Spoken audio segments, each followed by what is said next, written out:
Good morning, and thank you for joining us for today's panel discussion on race, liberty, and the future of meritocracy in America. I'm Mary Thoreau, Chairman and CEO of Independent Institute, the academic research institute exploring critical issues of current concern and offering innovative, non-politicized solutions. Today's conversation brings together contributors to our latest book, Race and Liberty in America. Jonathan Bean is both editor of and a contributor to the book. He is a research fellow at Independent Institute and professor of history at Southern Illinois University. Before Doge, Professor Bean testified before the U.S. Senate on corruption in government contracting. His popular articles, interviews, and investigative work have appeared in print or on air with a wide range of media outlets, and he is also the author of several books, including Opposing Viewpoints in U.S. History. David Bernstein holds a university professorship chair at the Antonin Scalia Law School at George Mason University. A graduate of Yale Law School, he is the author of 5 books and co-author of 2 others, including Only One Place of Redress, African Americans, Labor Regulations, and the Courts from Reconstruction to the New Deal, and most recently, Classified, The Untold Story of Racist Classification in America.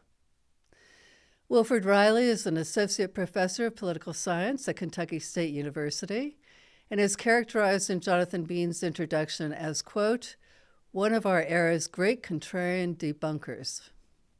He received his PhD in political science from Southern Illinois University and JD from the University of Illinois College of Law. Dr. Riley's books include Taboo, 10 Facts You Can't Talk About, and The $50 Million Question. Kenny Zhu is president of Colorblindness United, an organization advocating for a race-blind, meritocratic America that empowers people, especially through educational institutions that uphold high standards. He has challenged race-based admissions across the U.S., and has most recently taken on medical school admissions. He's the author of An Inconvenient Minority, the Harvard Admissions Case and the Attack on Asian American Excellence.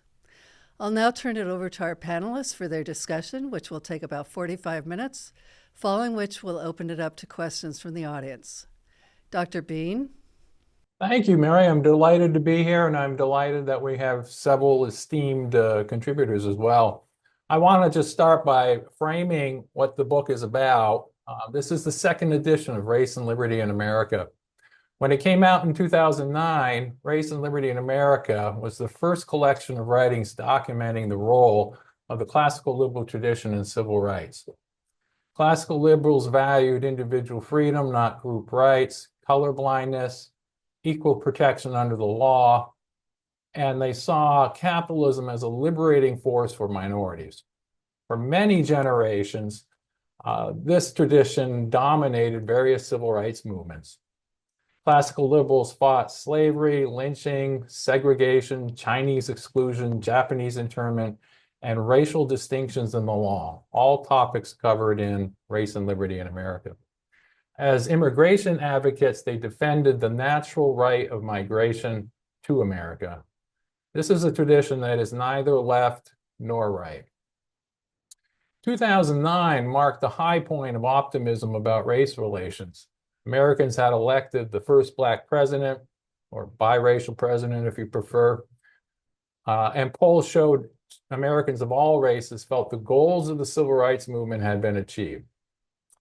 And then, beginning in the 2010s, and especially after the killing of George Floyd, the rise of Black Lives Matter, the popularity of books like Ibram Kendi's How to Be an Anti-Racist, the New York Times 1619 Project, and demands for reparations, we've gone from optimism to fatalism. But boy, how things have changed in the last year or so.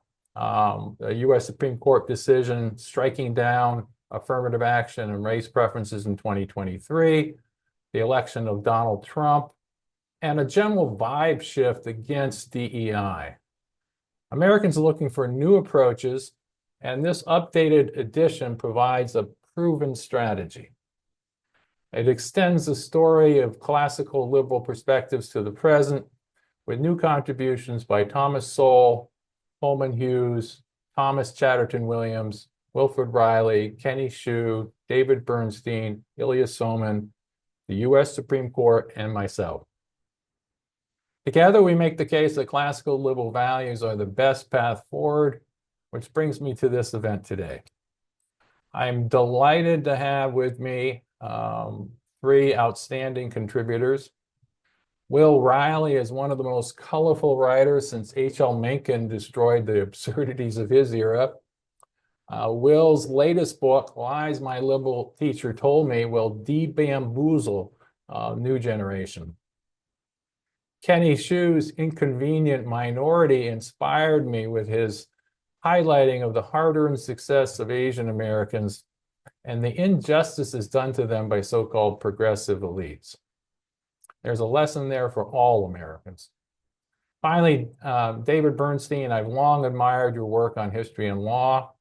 Your Classified, The Untold Story of Racial Classification in America does a great job of laying out the idiocy of state-sponsored racial classification.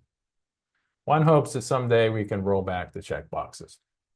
Okay, without further ado, I have some questions that some of them are open-ended, some of them are directed at one of you in particular, but anybody can jump in and feel free to have a conversation about the themes of the book.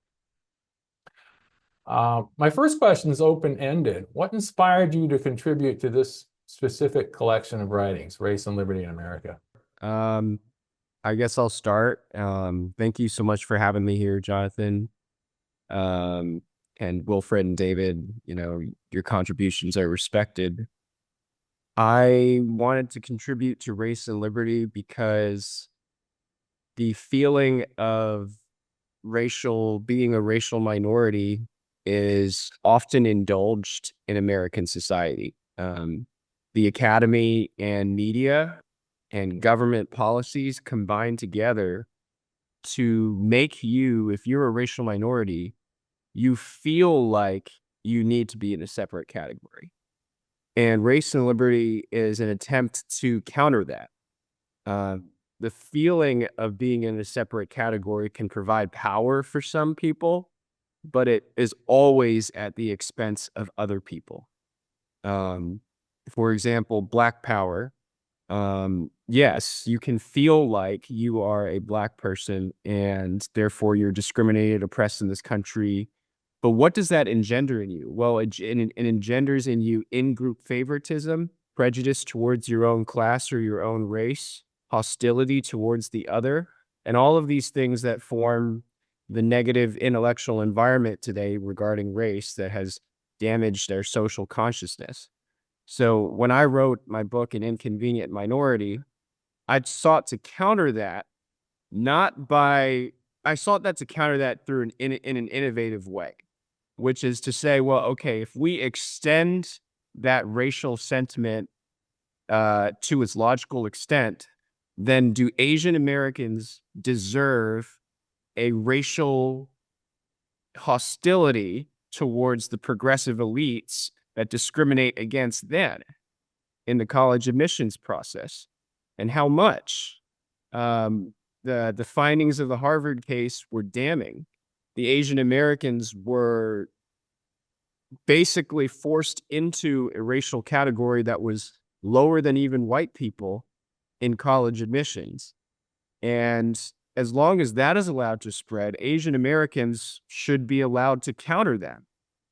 But the ultimate goal, I think, that we're all trying to pursue in Race and Liberty here is racial harmony through principles that transcend race. And I think that that's what we have to recover in America.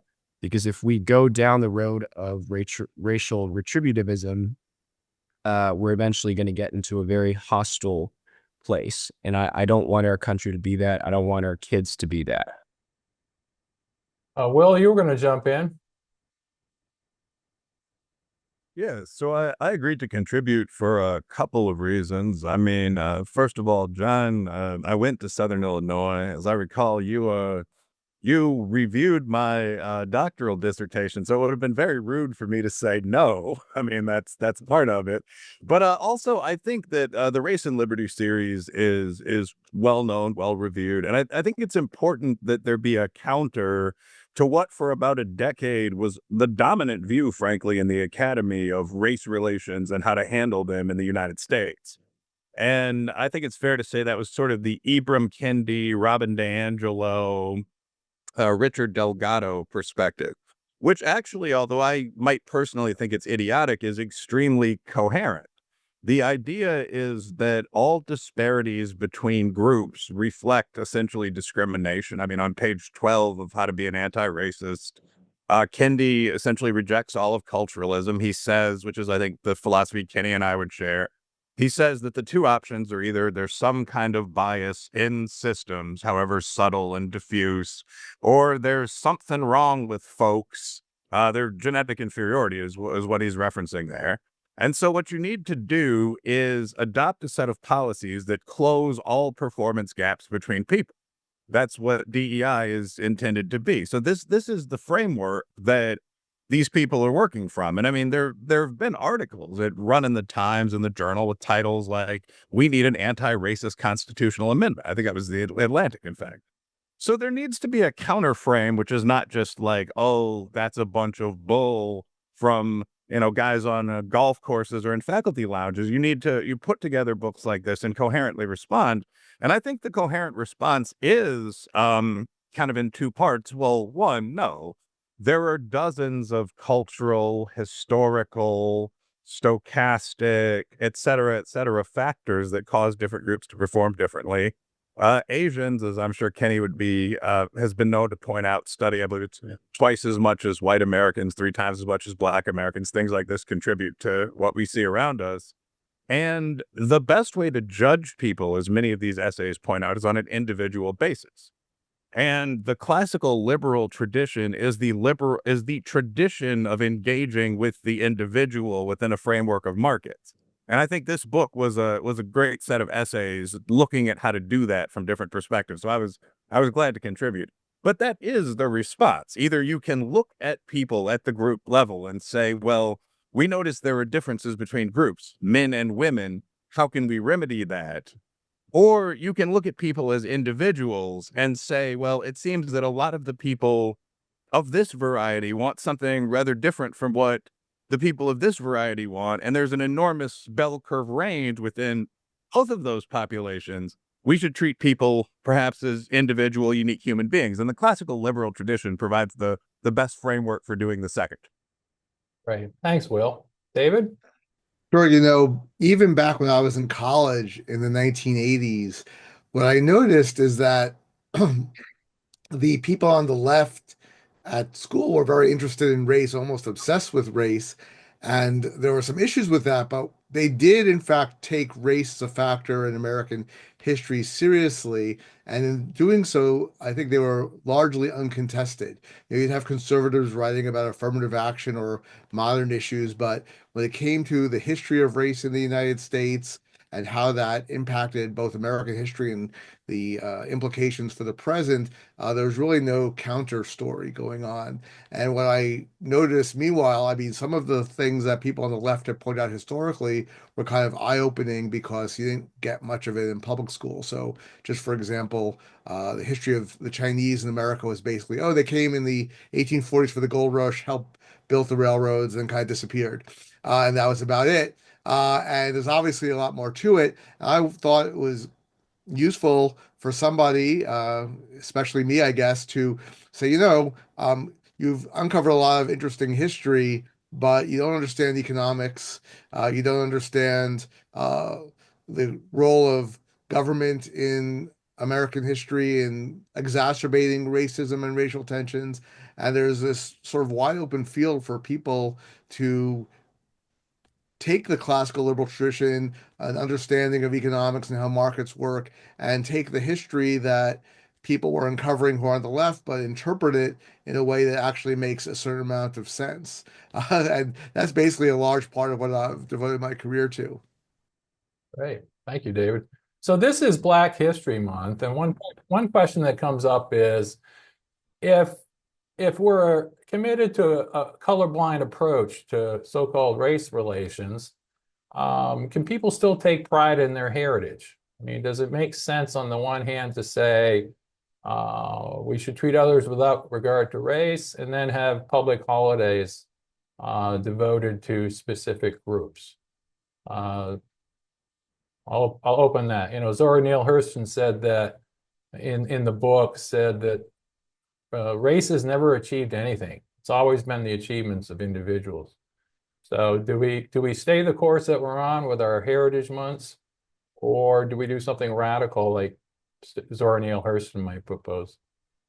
Look, my position on this, as I would say, I don't like the phrase colorblindness in the sense that um, people aren't actually colorblind. We notice differences in each other, and I feel like people have in a liberal society the right, although certainly not the obligation, to have associations and celebrations based on whatever ethnic heritage. I would think of African American heritage ultimately as being more of a cultural heritage than race as such, as African Americans are in fact a mixed race group, and there are vast differences between descendants of American slaves and more recent immigrants from Nigeria or Somalia.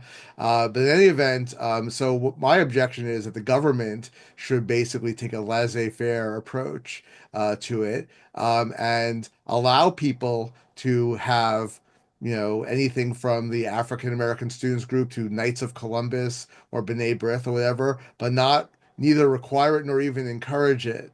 And I think it's worthwhile, again, looking back to American history with a non-jaundiced view. There used to be, for example, a very substantial German American minority who, for a long time, kept their traditions. There were German American newspapers and German American associations and the German American League.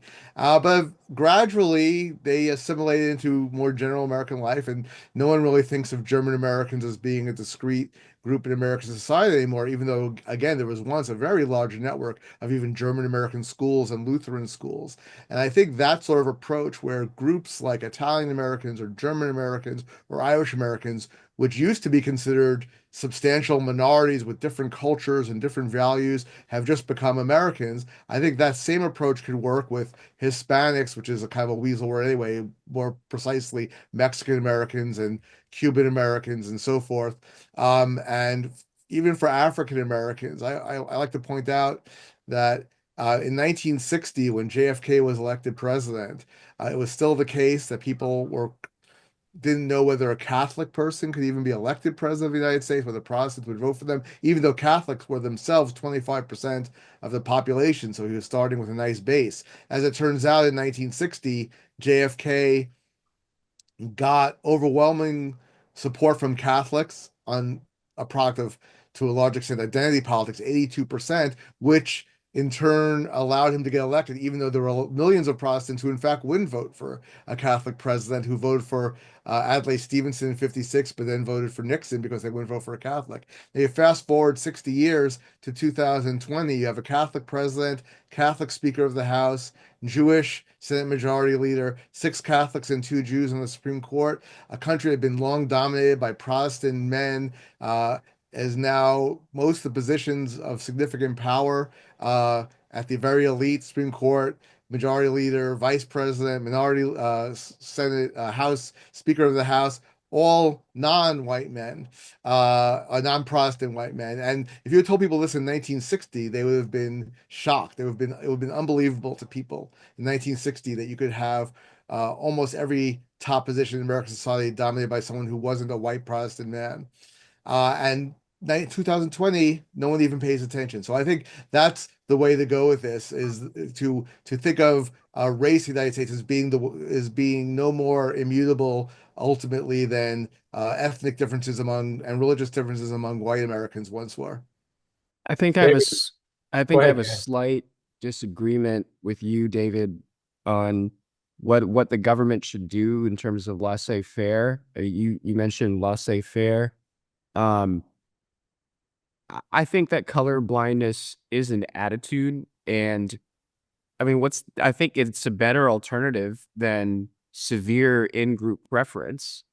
I think it's pretty well noted sociologically that some groups have on average, significantly more in-group preference and prejudice in this country than other groups. And the result of our society moving in a more colorblind direction has been good, but I fear that it's coming back. I fear that we shouldn't take it for granted. Like, it's not natural. It's not necessarily natural for Americans to be more colorblind. It actually has to be advanced. And in this age of division in many cases, I think it is going to significantly decrease.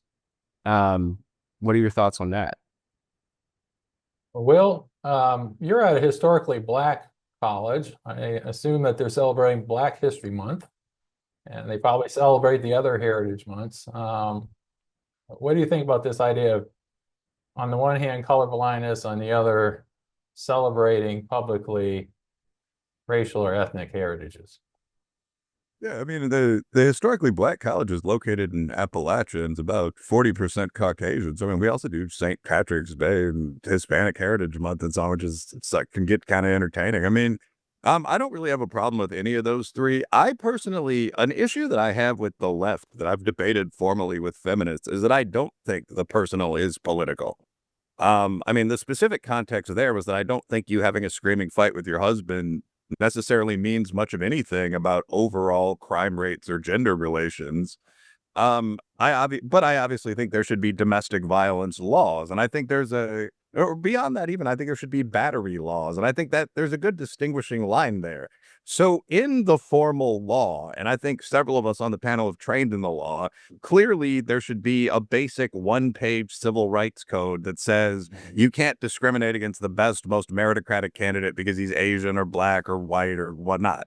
I mean, so that's fine. That obviously should exist in the law. And it's worth noting, by the way, that these campaigns on both the right and the left, let's get rid of the Civil Rights Act, freedom of association, I think are idiotic if you are a fan of meritocracy, because there's no barrier to DEI at its wildest extreme if you get rid of the civil rights legislation. You could simply decide, I mean, 38.3% of businesses right now are minority or woman-owned. Asians, the Black middle class, so on, are doing quite well. Jewish Americans. You could simply decide to not hire anyone outside of your own race in your business, and we got rid of those protections. But I mean, so yeah, keep a page or two of that on the books. That's one thing. In your private life, I don't see anything wrong with in-group identification short of the point where it becomes out-group bias, which, is the social scientists know, is trackable. I mean, there's a distinction there. If you like being Irish, that's fine. If you rate being Irish 8 points ahead of not being Irish, I don't really have a problem with that. I don't necessarily think the government should recognize St. Patrick's Day as a formal holiday. I wouldn't be heartbroken if they stopped formally recognizing Black History Month. But, like, is it perfectly acceptable to have those celebrations? Can states have this set of days as the Black month of the year and so on? Yeah, I think there's a huge distinction between that and saying we're going to give a formal preference to Blacks or to whites in the law. So yeah, ethnic celebrations and so on. Can you apply for? Yeah, a simple example might be: can you apply for a permit for a parade called Puerto Rican Days? It's openly ethnic and involves public monies. Yeah, yes, of course you can. I don't have any problem with that at all. That's different from what discrimination law is meant to regulate. Now, discrimination law comes in if you say no one can come to Puerto Rican Days who's not Puerto Rican. I think that's where you start interacting with kind of the standard staid bounds of the law. Kind of an offhand opinion. I mean, I've never written a brief or something about that topic, but that's where I would draw the line. Right, and I think Lewis Marshall, a forgotten but very important Jewish American lawyer who's in the book in the early 20th century, he fought classification of Jews as a racial category. He succeeded to convincing the Supreme Court that the state of Oregon and other states couldn't force Catholics and Lutherans and Jews into public schools dominated by Protestant boards. But at the same time, he defended the right of all these groups to pursue their own interests, Catholic schools and Jewish schools and associations. So I guess it's part of the freedom of association, which is also a classical liberal value. Will, you tackle a question in the second edition that many people thought was dead. It suddenly gained traction again with the U.C. Coates Case for Reparations article and book. In 2020, after George Floyd, Democratic politicians are embracing the idea of advancing reparations for Black Americans. But you lay out 3 reasons why reparations are a bad idea. Can you explain that? Well, I do one of several arguments against reparations. What I do in the book is what I call the who gets, who gives, and who's next framework. And it's pretty simple. I mean, if you look at the Black community in the United States, Black community in quotes, right now, about 40% of African Americans have at least a foreign-born grandparent. I mean, the Black community on average, about 15%. David might correct this, but at least Caucasian. So you're faced with this question of, are you going to genetically test people to determine the qualifications for a reparations package? Like, would I qualify as a fairly well-off businessman who's obviously, I believe I'm 40% African American. I'm 40% Celtic and 20% Plains Indian or something like that. I mean, so you get into these really creepy questions about what exactly we're going to do, but who gives? I mean, do descendants of Union soldiers? That's kind of the classic gut punch question. But what about Hispanics? What about Asians? Like, who exactly are other groups that have faced, in many cases, nearly the same level of discrimination? Irishmen? Are they Jews? Are these people going to be paying into the tax fund used for this? And the next question would be, who's next? I mean, when we look at Native Americans make up 2 to 3% of the country, we're more abused than anyone. If we're allowing these kind of suits to be brought based on a recognized past harm, like a broken treaty or an agreement like General Sherman's original reparations deal, I would assume that players like the Cherokee Nation are going to be next up in line. I don't see why that wouldn't be the case. In fact, when I've said that online, I mean, I've been contacted by Native Americans with professional backgrounds who said, I mean, yes, that's correct. Like, the tribe has discussed that. So, I mean, there's a point where this gets a little silly. I can't imagine that the USA would then pay money to various Indian tribes and then pay money to Appalachian states and so on. So that's the core point. One thing also that I would say about reparations is this is considered wildly politically incorrect, but you face the problem of establishing a current harm. So obviously slaves were harmed by slavery. You're a fighter for the Togo Empire and you're captured by the Ashanti and you're stripped and you're put on a boat and you're sent to the Americas. Of course, that's terrible for you and your life, especially if your wife is brought along with you and so on. But for modern Black Americans, there's a very real question of, are you worse off being working middle class in the United States than you would be in Ghana? I mean, Ghana at least is a stable middle income country. Let's say the Democratic Republic of the Congo. Like, and you'd really have to establish that. And you're going to be asked that in court by extremely tough people on the other side. So if this gets to the point where actual people are going against you and testing your case, I don't know if that's provable. If reparations were ever paid out, it would be in a situation where the USA was very flush with money and where there was extreme George Floyd style guilt. And right now, at least the first of those conditions doesn't exist. I don't think the second does anymore either. Right. Thank you, Will.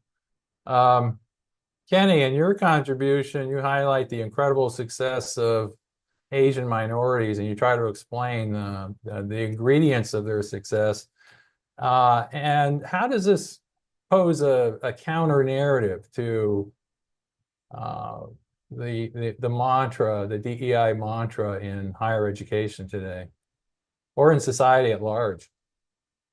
An inconvenient minority in 2019, which was 5 years ago. And since then, my views have not changed, but definitely become more nuanced. Yes. By the way, I think I reflect it in the book even back then too, which was released in 2021. But yes, Asian Americans work very hard. Yes, they are very smart. And yes, they study a lot. But we don't live in an America that necessarily values the contributions of studying as much as maybe it should. I think in an academic environment, Asians should be treated according to their study, just like everybody. Because why? Because it's an academic environment. It's built for people to study. That is the whole point of a university, for you to study, not for you to be a well-rounded person, not for you to be an elite athlete. I guess elite athletics merged into the university system later. So maybe you can make a case for that. But certainly the primary purpose of a university, I think we all agree, is to study it. So that's why I think Asians should be treated according to their study habits. But in the context of university admissions, which they're obviously not. But the thing is now, America has a wide range of opportunities for all kinds of people, including people who don't study at all. America is supposed to give them jobs, give them opportunities, and those kinds of things. But now university admissions officers, they now feel the need to sort of control for that in the admissions process. They feel the need to designate people's personalities based on that wide range of outcomes. And that is what I have a problem with. It's these admissions officers going way beyond their assigned mandate, so to speak. They should be treating people based on their academic merits, not based on these other criterion of success. And one reason they can do that is, of course, they're looking at what people have filled out on check boxes. And that's what you talk about, David, in your book and in the excerpt I included in Race and Liberty in America. Just the weird history of how we got the check boxes that we have. Could you explain to the listeners briefly how we came up with these check boxes, how the government came up with these check boxes? And then I want to ask you this question. Can we go down the road Ward Connolly wanted to do and eliminate racial check boxes entirely? Is that the solution? So, as you mentioned, sort of my whole book is about how we got where we are, but I will try to say very briefly, except for on the census, where basically you had your black and white categories, then occasionally they'd add something else in a variety of ways. We really didn't have national check boxes or formal rules for who was what. Also for immigration law, when we had the Asian Exclusion Act, we had to decide what Asian was. But in the 1950s, President Eisenhower issued executive orders requiring federal contractors, especially defense contractors, to abide by anti-discrimination rules. And the question was, okay, well, you asked them to, but how do you know? We didn't have a big bureaucratic civil rights bureaucracy at the time. So, well, we'll let them tell us which groups they have, if they have employees from different minority groups. Well, which minority groups? So that went through a bunch of iterations. Sometimes Jews were included, sometimes not. Sometimes Catholics were included, sometimes not. And eventually, for two major reasons, the government decided on what we call the visible minorities, the ones that we think of today. And one reason was that African Americans and their civil rights organizations insisted that race was the major loci of discrimination in the U.S., and therefore we should include people who are of racial minorities. And the second rationale was that basically it was considered rude and in some states even illegal to ask people whether they were members of minority groups because it could lead to discrimination. So until the mid 1970s, the way HR people filled out civil rights forms was they looked around the room and they said, who here looks black? who here looks in those days Mexican, right? It wasn't Hispanic. That's a newfangled thing. They would look at people who looked like they were mixed race Mexican, or who looked like they were Native American, or who looked like they were Asian. And that became, and that happened to also match the historical, like, sort of nonsensical, somewhat anthropological views of the different races. So when the civil rights movement came along, those were sort of adopted without much thought, and without much thought primarily because the country until fairly recently was overwhelmingly black and white. And while there were a few edge cases, people generally, we had a one drop rule. People generally had a good idea of who they thought was black and who they thought was white. And the ambiguities that came later with, for example, Hispanics, what race are Hispanics? It could be really of any race. Well, Hispanics were generally considered until the 70s to be white unless they specifically looked like they were clearly a member of another race. And then finally, so then back in the 70s, the government decides, we're getting increasing numbers of Hispanics and other immigrants. Again, not called Hispanics yet. How do we classify them? We don't really care how we classify them as such. We just need to be consistent across agencies so we can compare data. In the what we now call Hispanics, I'm old enough to remember when the box was Spanish surname. Sometimes they used Spanish language household. Sometimes they only looked at Mexican Americans. Sometimes they looked at Mexican Americans and Puerto Rican Americans. Sometimes they looked at Chicanos, on and on. There are so many different criteria for who counted. They said, let's just go with one. And they kind of haphazardly decided, they set up a committee. The committee met to decide on these racial groups. There was no anthropologist involved, no geneticists, no sociologists. There's a bunch of government bureaucrats who said, let's just make something uniform for bureaucratic convenience. And they said this is not meant to be anthropological or scientific. It's not meant to establish eligibility for affirmative action or other government programs. But of course, once the government started having you check these boxes, they very quickly became used for every possible purpose, including for scientific research. And that's how we got where we are today. Great, thank you.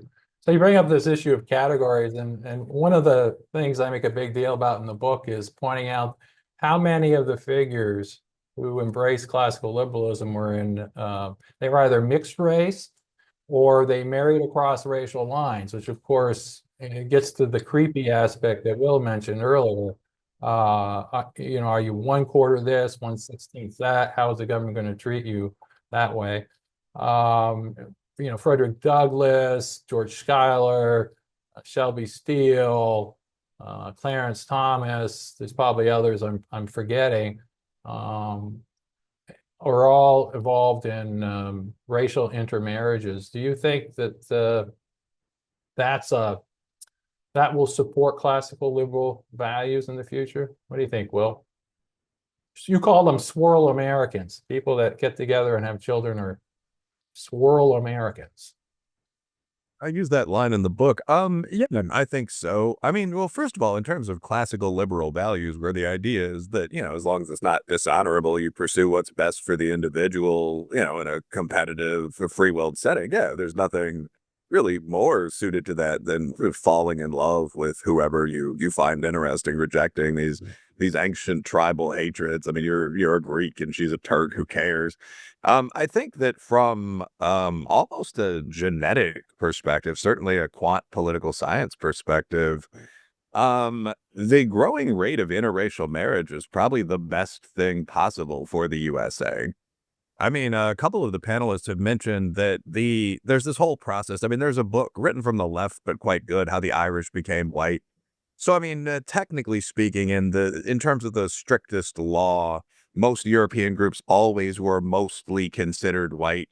But socially, I mean, they're very definitely, in terms of country clubs and fraternal organizations and so on, there were stringent rules discriminating against Jews, discriminating against people of Celtic descent, so on down the line, for much of the country's history. I mean, it was noted that even the Germans were considered sort of an interesting outcast minority that dressed differently and all this for 100 years. And what changed that to a certain extent was assimilation at the level of people marrying into long settled families and learning the native tongue, accepting local attitudes toward food and women's rights and so on.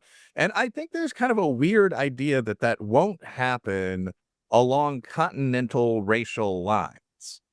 that Asians or blacks or something like that are going to be more distinct than Sicilian peasants or Muslim North Africans or shoeless Irish immigrants or something like that. I'm not denigrating any of those groups, but I don't think that's true in really sort of standard deviation terms. I think if you just go to a working class community, you'll see very often sort of a brunette Appalachian girl and African American boyfriend or husband, and they'll have 2 kids. And the kids will be sort of Moroccan looking in skin color and very patriotic Americans. And I think that after you see the same thing with Asian and white couples on the West Coast. And I don't think that after a couple generations of that, the biases we have now will make a lot of sense to a lot of people. This is a last sentence, but this is one of the things with the quote unquote replacement or population replacement argument on the right that doesn't make a lot of sense, really. The argument, I guess, is that the white population of the United States is declining or being forced out in favor of other populations. But if you look at the genetics, 23andMe population baselines instead of how people identify themselves, the United States is 76% white. Many of the whites happen to be Hispanic. Another 8% or so is Asian American. That's the highest performing group in the country. Another 5% is interracial. The same 12% is black. I believe Jews, me and I, are now broken out as a population group, 2%. So you really don't have some kind of mysterious, undefined invasion of people that we're not familiar with. We're just somewhat changing the definitions we're using for ourselves. Great. We're running out of time. I know we're going to have a question and answer period. I want to ask one last question. What one thing could the Trump administration do to improve race relations in this country? It's being done in not the most subtle way, but I think discouraging the DEI industry and racial preferences is probably, basically undoing a lot of the emphasis the government itself is putting on race. Again, I don't think there's a problem as such with people having, as Will said, their in-group identity, as long as it doesn't become out-group bias.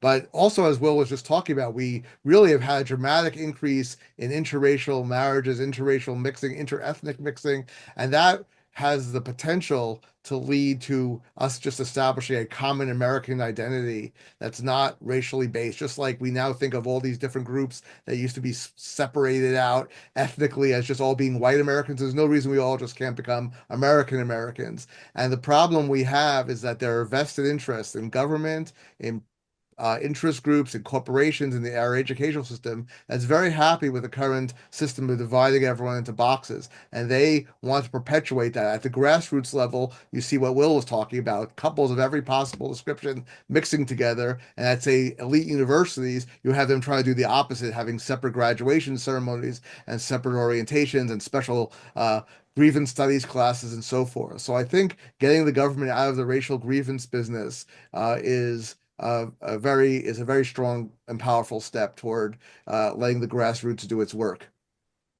Great. Kenny? I agree with David. Just eliminate DEI. Mary, do we have questions from the audience?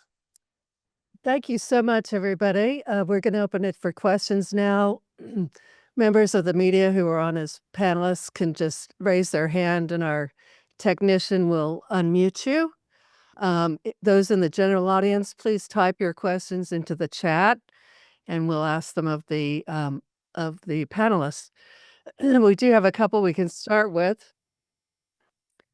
First of all, with one of the suggestions for moving completely to merit-based decision-making is using standardized tests. However, some people don't do well on tests. Are there other ways we can use to ensure the candidates have multiple ways to demonstrate their merit? I can answer that. I'm a big proponent of tests. Tests capture merit that is otherwise not found. For example, a lot of boys do not do well in school. They get C's. I interviewed a white guy named Michael Munger, who is now the Duke university professor of economics, by the way, but he grew up in an orange farm in Florida, and he basically failed out of all of his classes from 8th to 9th grade until somebody caught his test score. And they said, this is ridiculous for somebody who's getting C's and D's in these classes. And the reality was he just wasn't a good student, but he was very bright.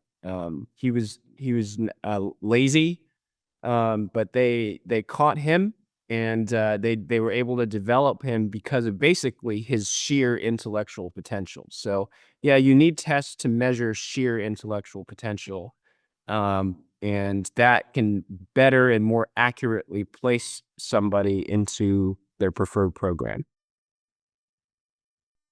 Great, thank you. One of the ironies of the last 50 plus years is that employers used to give the equivalent, some sort of employment suitability test, which often was about IQ, but also other factors that would make you a successful employee. But they had a so-called disparate impact on racial minorities, or at least on especially Black Americans, and the Supreme Court banned them. The irony is that because employers could no longer rely on these tests, they instead substituted getting a college degree as sort of the minimum criteria for a lot of jobs. And that had even greater disparate impact. But your average upper middle class judge who went to college and a good law school thinks, oh, college, of course you need that. Whereas just a employment test, well, you don't need that sort of thing. So you wound up with a situation where especially people who are coming from the lower part of the socioeconomic spectrum, who may not have had the educational credentials, but could have aced a written test, wind up not being eligible for a lot of jobs because they don't have the social capital to make it through high school, 4 years of college, or maybe also a graduate degree. Right. That last point quickly, I think, had a really massive impact on society that we often neglect. I mean, that's Grigsby Duke power. I mean, right now in the United States, it's generally illegal, at least civilly, to use like basic IQ, EQ, SAT model, whatever tests as a qualifier for a job, because they're considered to have a disparate impact across racial and to some extent sexual lines. So you can't just give a 5-page test to applicants and see who the smartest guys are and then hire them. And as a result of that, the college has become almost mandatory for every middle and upper middle class job. And we kind of take that as a given, but that wasn't the case to anything like today's extent for most of history. Like I read the other day that I think it's 70% of white and Black males currently go to college for at least some period of time. So we're really top loading the educational system. There's no reason for 70% of people to go to university or even a technical college. There are not that many upper middle class jobs. It's something like a third of that. So this disaffected lower elite problem is one reason we've got so much anger among, in particular, young men. Thank you. As John pointed out, the first edition of Race and Liberty came out during the Obama administration, when, of course, there was great optimism that we're moving to a race-blind or post-racial America. The events since then have been very dramatic, and this new edition comes out at a great time. We now have a president who sometimes can speak in ways that are very divisive. Is there any advice to him to how he could be more of a uniter around race that you could offer?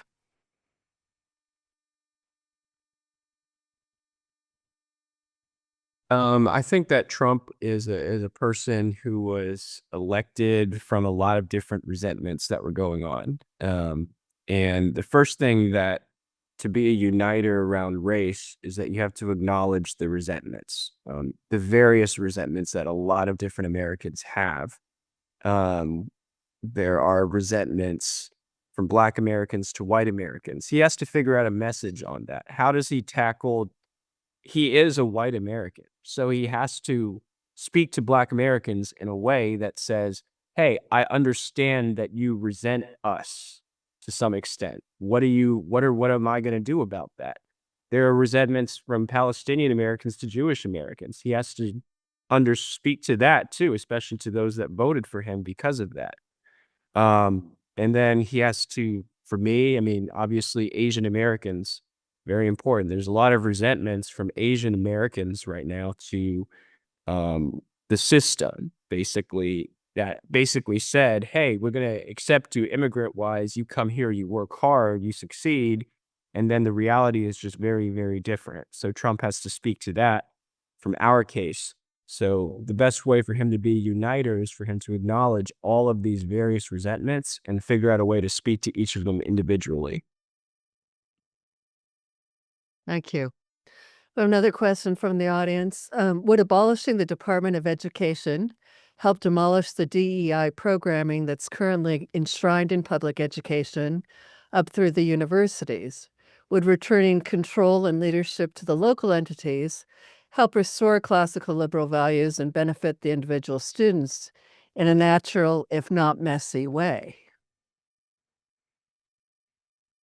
I think that would be a good first step. It certainly would eliminate the contribution of the Department of Education to DEI.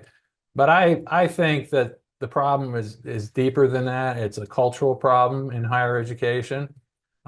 This is a sector of our society that's going to resist. It's going to be like the massive resistance of Southern segregationists in the 1950s. And I think there's already signs, at least in blue states, that they're doubling down.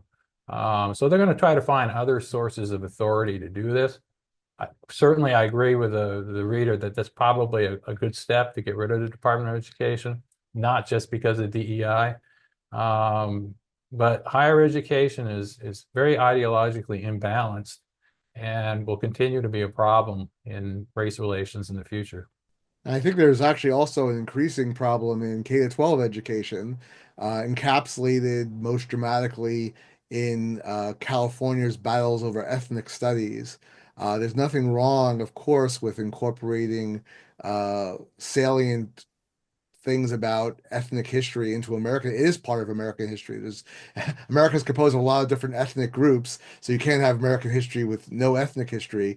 But really, radical left activists with teachers unions and with the inside the educational establishment is really trying to impose a extremely left-leaning, identity politics oriented, anti-American, to a large extent, against traditional American values curriculum into the schools. The curriculum, some of the curricula that have been proposed are infused with racism, anti-Semitism, and other bad isms. And getting rid of the U.S. Department of Education will resolve some issues, but it will not resolve what goes on in the Berkeley, California school district, or the Los Angeles County School District, and so forth.